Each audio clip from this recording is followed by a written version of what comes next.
शामिल होते हैं। बहनों और भाइयों, आने वाली 15 जनवरी 2026 को होने वाले चुनाव में जनाब फिरोज खान साहब को अपना कीमती वोट देकर, जी हाँ, उन्हें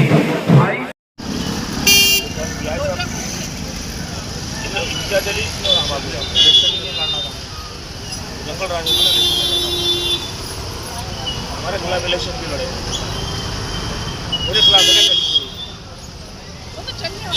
कोई ना कोई किसी के इलेक्शन समझ रहे हैं मैडम, जो होगा वो कंप्लेन इन्वर्ट कर रहा ना। हम तो लड़ रहे, हम बच्चे को हमारे कितना रोकेंगे बच्चों को, बच्चे जवान कौन रहता है, बच्चे कब तक रोकेंगे? हम तो इलेक्शन जैसा लड़ो बोल रहे बस। जंगल राज थोड़ी है। ये आपको दिया था क्या? हाँ, है क्या कॉपी?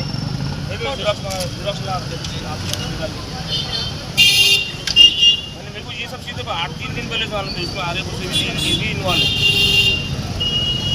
3 दिन पहले एक प्लानिंग चली थी, 3 पहले इलेक्शन है, इलेक्शन की तरह लेना। कोई समझ नहीं है ना। झगड़ा करने का मतलब है। छठा इलेक्शन लड़ रहे थे, इस साल में इलेक्शन लड़ रहे अपन थप्पड़ भी नहीं मारेगा। झगड़े करके मतलब नहीं है। फुटेज वोटेज सब है वहाँ पर, अपना कैमरा है स्मार्ट सिटी का। यहाँ भी चंपा चौक में भी आपकी गाड़ी पता चंपा चौक आपकी गाड़ी एक्चुअल कहाँ पे हुआ चंपा चौक? वही चौक पे हुआ बोलते गाड़ी मारे। 2-3 दिन से प्लानिंग चली थी।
आगे बढ़ रही थी जिंसी चौरस्ते पर, जिंसी चौरस्ते पर जैसा जैसा रैली आगे बढ़ी तो वहाँ कलीम कुरैशी के भाई हबीब कुरैशी और उसका पूरा समाज, सिक्कू समाज जितना था, वो घाटी समाज जितना था, वो पूरा समाज वहाँ रोड पे आकर हमारा आंदोलन, हमारा विरोध करने लगे। हम पे अंडे फेंके गए, हम पे हमला करने लगे। साथ में चूरी चाकू जो थे उनके हाथ में, सब हथियार थे उनके हाथ में। उम्मीदवार है क्या वो कांग्रेस? वो मेरे खिलाफ कांग्रेस के उम्मीदवार है कलीम कुरैशी और उसके भाई जो हबीब कुरैशी, उनकी बीवी लड़ रही है इलेक्शन।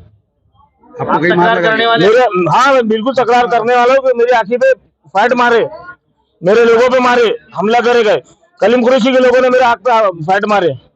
तुम पुलिस में जाने वाले? बिल्कुल पुलिस स्टेशन में जाऊंगा मैं सीपी साहब के पास जाने वाला हूँ। हम पूरे कैंडिडेट मिलकर सीपी साहब के पास जाने वाला हूँ। अगर इस तरह से इलेक्शन होगा तो ये गुंडागर्दी, सरेआम गुंडागर्दी बढ़ रही है।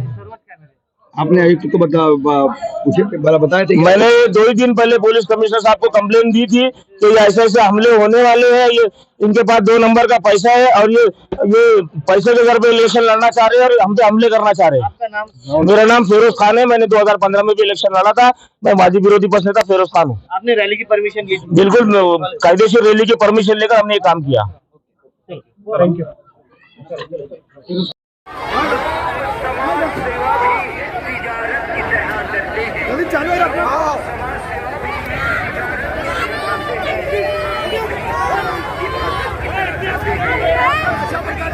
समोरासमोर 2 पक्षाचे सध्या भिडलेला आहे. अरे मारी आपल्या सोबत या भिडलेला आहे बघा, लाठीचार्ज पोलीस करत आहेत.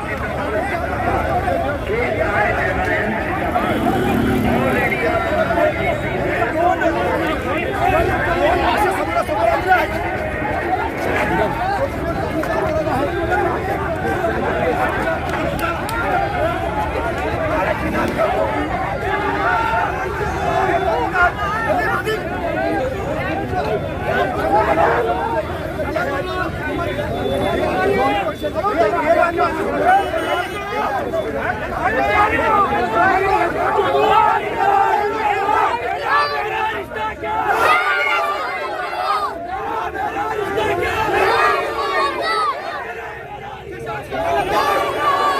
ओवैसी साहेब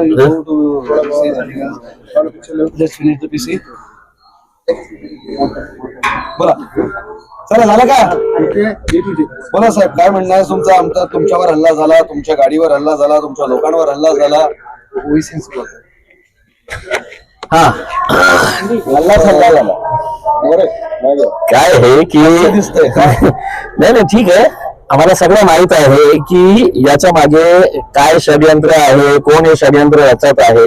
सगळ्यांना माहित आहे की यावेळी MIM सगळ्यात मोठा पक्ष म्हणून जिंकणार आहे. आणि दुसरे जे पक्ष आहे ते भारतीय जनता पार्टी असू शकते, शिवसेना, एकनाथ शिंदे असू शकते. त्यांना माहित आहे की आपण जोपर्यंत MIM ला रोखणार नाही तोपर्यंत ते त्यांनी जे लोकांनी निर्णय घेतलेला आहे की MIM पक्षाला आपल्याला निवडून द्यायचे आहे. म्हणून कुठेतरी किरायचे टट्टू जे असते ना, ज्यांना विधानसभेच्या वेळी किंवा लोकसभेच्या वेळी पैसे देऊन हेच लोक आहे, हेच गँग आहे. तुम्ही शहरामध्ये विचार करा, तेच ते लोक जे विधानसभेच्या वेळी ऍक्टिव्ह होतात, लोकसभेच्या वेळी ऍक्टिव्ह होतात. त्यांच्या गाड्यामध्ये पेट्रोल कोण टाकतात? तर अतुल सावे टाकतात, संजय शिरसाट टाकतात. आता पुन्हा तेच गँग जे आहे ते कॉर्पोरेशन इलेक्शन मध्ये पण उतरलेली आहे. त्यांना पेट्रोल मिळालेलं आहे, त्यांच्या गाडी आता धावायला सुरुवात झालेली आहे. त्यांना असं वाटलं की हे आमचा एरिया आहे आणि तिथे प्रभाग जे आहे तिथे त्यांचा परिवार इलेक्शन लढत आहे. ते स्वतः कलीम खुरेशी नावाचा जे गुंड आहे, त्याचा भाऊ, त्याची बायको, त्यांचे हे सगळं परिवार तिथे लढत आहे. आणि त्यांचं म्हणणं आहे की आमचा एरिया आहे, आमच्या एरियामध्ये येऊ नये करके. म्हणून हे सगळं जे हल्ले जे आहे ना, एक भीतीचं वातावरण निर्माण करायचं की आम्ही तिथे येऊन प्रचार करायचं नाही, पदयात्रा करायचं नाही. म्हणून अचानक जेव्हा पोलीस उपस्थित होती, 25-30 गुंड आले, त्यांच्या हातात काही हत्यारे होते, फायटर्स होते त्यांच्या हातात, आणि अचानक त्यांनी हल्ला चढवला. गाडीवरही हल्ला झाला. ते झाल्यानंतर त्यांना असं वाटलं की आम्ही आता आमची पदयात्रा आता थांबवणार आहे. मी कुठल्याही थांबवलं नाही. मी पूर्ण पदयात्रा जे एंड पर्यंत होती तिथपर्यंत गेलो. मी ते पदयात्रा पूर्ण केली आणि त्याच्यानंतर आमची दुसरी पदयात्रा होती, त्या एरियामध्ये सुद्धा मी जाऊन पदयात्रा सुरू केली. पदयात्रा एंड होईपर्यंत मी तिथे होतो आणि मी पोलिसांना स्पष्टपणे सांगितलं, हे गुंडगिरी असा वातावरणामध्ये इलेक्शन लढायचं असेल आणि तुम्ही या गुंडांवर कारवाई करणार नसेल तर तुम्ही सांगून द्या आम्हाला, आमची तशीही तयारी आहे. हे गुंड लोक कशा प्रकारे गाडीवर हल्ला चढवत होते आणि त्यांचा प्राईम टार्गेट कोण होता तर मी होतो. माझ्या सोबत जे लोक होते त्यांना काही मार लागलेला आहे. आम्ही त्यांना मेडिकल मध्ये पाठवलेलं आहे. आता पोलिसांची वाट बघत आहे. पोलिसांनी मला आश्वासन दिलेलं आहे आम्ही कडक कारवाई करणार आहे. ते काय कारवाई असणार आहे कडक ते आम्हाला बघायचं आहे.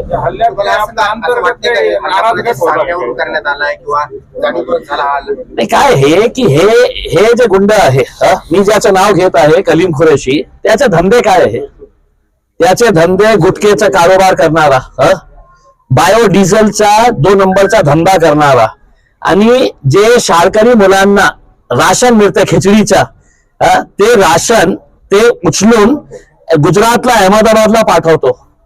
आणि इथे एक वालूज मध्ये एक फॅक्टरी आहे, कोणी अगरवाल नावाचा हे इंडस्ट्रियलिस्ट आहे मुंबईचा, त्यांच्या सोबत हे फॅक्टरी चालवतात. ते म्हणजे गोरगरीब मुलांचा राशन घेऊन त्याच्यामध्ये पैसा खूप आहे, तर त्याने सगळ्यांना विकत घेतलेला आहे. असं म्हणणं आहे की तुम्ही पक्षाचे तिकीट विकले, हे जे हल्ला करणारे सगळे MIMचेच. तुम्ही कोण मला माझ्या पक्षातले आहे का तुम्ही? होता कधी? नाही, कधी नाही होता. मी असं घाणेरड्या लोकांना माझ्या पक्षात कधी घेतलं नाही आणि घेणारही नाही.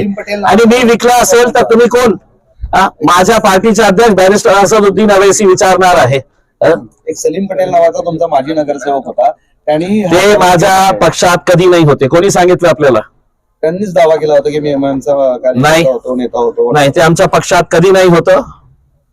मग हे नाराज हे जे आहे ना, हे सगळ्यांना हे माहित पडलेलं आहे की 16 तारखेला सगळ्यात मोठा जल्लोष जे आहे ते MIM पक्षामध्ये होणार आहे. कुठेतरी दादागिरी करून आपण त्यांच्यामध्ये भीती निर्माण करून, आम्ही कसल्याही प्रकारचे घाबरणारे लोक नाही आहेत. पोलिसांनी कारवाई केली नाही तर बघू आपण. तुमच्या पक्षांचे सर्वे सर्व येतात आणि त्यानंतर असा हल्ला करणं म्हणजे कुठेतरी आणि साहेब आमची सगळी तयारी आहे इसमें. मी काय म्हटलेलं आहे की पहिल्यांदा हे होत आहे का, हेच लोक विधानसभेमध्ये बघा ना कोणाच्या सोबत होते, कशा प्रकारे हे वोट कापण्याचं काम करत होते, पैसे त्यांना कुठून मिळत होते, त्यांचं कॉल डेटा रेकॉर्ड निकाल काढा तुम्ही, तुम्हाला कळेल की कशा प्रकारे ते कोणाच्या संपर्कात होते भारतीय जनता पार्टीचे कोणते. बता दिया भैया मैंने, अब चलिए. दिया वो लोगों ने उनके ऊपर हमला किया, हमारा उसके अंदर कोई रोल ही नहीं, हमने तो हमारे प्रभाग के हम लोग प्रभाग के अंदर हम प्रचार कर रहे थे. पार्टी में 13 साल से लोग जो काम कर रहे थे उनको टिकट नहीं दिया, वो लोग वहाँ खड़े हुए थे, उन्होंने हमला किया, हमने नहीं किया, हमारे पास कोई ग्रुप ने हमला किया. त्यांचा असाही एक आक्षेप आहे की तुम्ही दोन ठिकाणी दोन वेगवेगळ्या पक्षाकडून उभा आहेत आणि त्या विरोधात ते कोर्टात केस देखील करणार आहेत. म्हणजे एकीकडे तुम्ही काँग्रेसच्या तिकिटावर उभा आहे आणि दुसरीकडे तुम्ही वंचित बहुजन आघाडीकडनं उभा आहे. याच्यात विषय असा आहे की बहुत सारे पूरे महाराष्ट्र के अंदर जब दो 3 एमएलए एक जगह चुन के आ रहा है, उसमें एक कैंडिडेट 3 जगह से चुन के आता है, तो मैं तो नगर सेवक 2 बार फॉर्म भरता. आणि पण दोन वेगवेगळ्या पक्षातून असा त्यांचा आक्षेप आहे. जो वोट जो इंसाफ करेंगे हम उसको मान्य करेंगे ना. Okay sir. कल गर्म पानी भी करे उन्होंने. कल गर्म पानी में वंचित का ये एमआईएम के लोगों ने पोस्टर जलाए, ये एमआईएम के लोग माहौल खराब कर रहे हैं क्योंकि इनका माहौल बन रहा नहीं. ये आज इन्होंने ये जो चेंज करे इन्होंने उनका माहौल बनाने के लिए कर रहे हैं, इनका कोई माहौल नहीं है प्रभाग के अंदर. जे उमेदवार आहेत एमआयएमचे त्यांचा असा आरोप आहे की तुम्ही त्यांच्या रॅलीवरती अंडे फेकलेले आहे, तुमचे समर्थक होते, तुमचे कार्यकर्ते तुम्ही घरावर आहे, तुम्ही जो लोग नाराज है वो लोगों ने उनके ऊपर अंडे फेंके. अब कौन थे हमारी पार्टी हमको कुछ औरंगाबाद के वो कार्यकर्ता जिनको टिकट नहीं मिला वो लोगों ने वहां जिसके आरोप किया है अंडे आणि त्यावेळेस हल्ला झाला त्यावेळेस तुम्ही तिथं नव्हता का? अरे होता था, जो हमारे कार्यकर्ता था मैं उनको संभाल रहा था. मतलब कुछ पैसे देके बिठा दिए बोल के. मैंने बोला कैसर खान को हमने कोई पैसे नहीं दिए, उसकी मर्जी से बैठ गया क्योंकि हमारे आमने सामने फाइट नहीं होना बोल के वो न्यूट्रल हो गए. उन्होंने समझदारी से काम लिया. फिर इसके बाद में उसके बाद में उनके जो रैली के अंदर से कुछ बहुत सारे लोग थे क्या वो डायरेक्ट आंखों पे आने लगे, तो फिर हमारे आमने सामने दोनों बच्चों के भीड़ हो गए. पुलिस को लाठीचार्ज भी करना पड़ा वहाँ पे. पुलिस ने लाठीचार्ज भी करी, दोनों इनको भी मारे, हमारे लोग को भी मारे. एक बात बताइए, आपने अंडे फेंके, गालियाँ दी, ऐसा उन लोगों का बोलना है और आप लोग चौक में पूरे लोग लेके खड़े थे, ऐसा उनका अंडे जिसने फेंका, जिसको तकलीफ है उसने अंडे फेंका, उससे काम नहीं थी. वो लोग उसका हमेशा विरोध करते इधर नहीं आना. आपका कोई रोल नहीं उसमें? हमारा कोई रोल नहीं है उससे. इम्तियाज जलील जो गाड़ी से जा रहे थे उनकी गाड़ी पे कुछ लोग चढ़े थे और मारने की कोशिश की, वो लोग कौन पता है? वो लोग सब उनके थे और उन्होंने हमला करने लगा ये मीडिया को बताने के लिए. हमारे कोई लोग नहीं थे. खुद पे हमला करने को लगा उन लोगों ने, ऐसा कहना आपका? कुछ भी नहीं, खुद के लोग उन्होंने बुलाए थे, बाहर से बुलाए हुए लोग आए, उनको हमला करने लगा है. उन्होंने नाम लेके आप पे आरोप किए हैं, तो आपका क्या है?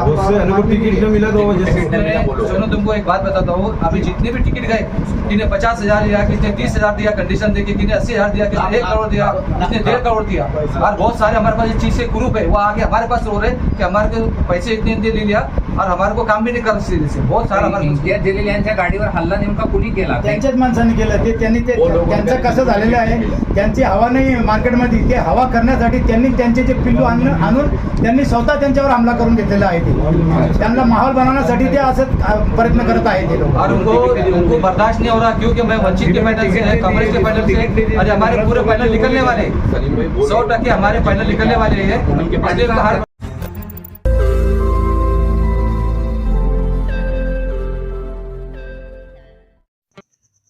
रोज नई खबरों को देखने के लिए हमारे औरंगाबाद समाचार चैनल को सब्सक्राइब कीजिए और नोटिफिकेशन पाने के लिए हमारे बेल आइकन को दबाइए ताकि हर खबर की नोटिफिकेशन आपको मिलती रहे.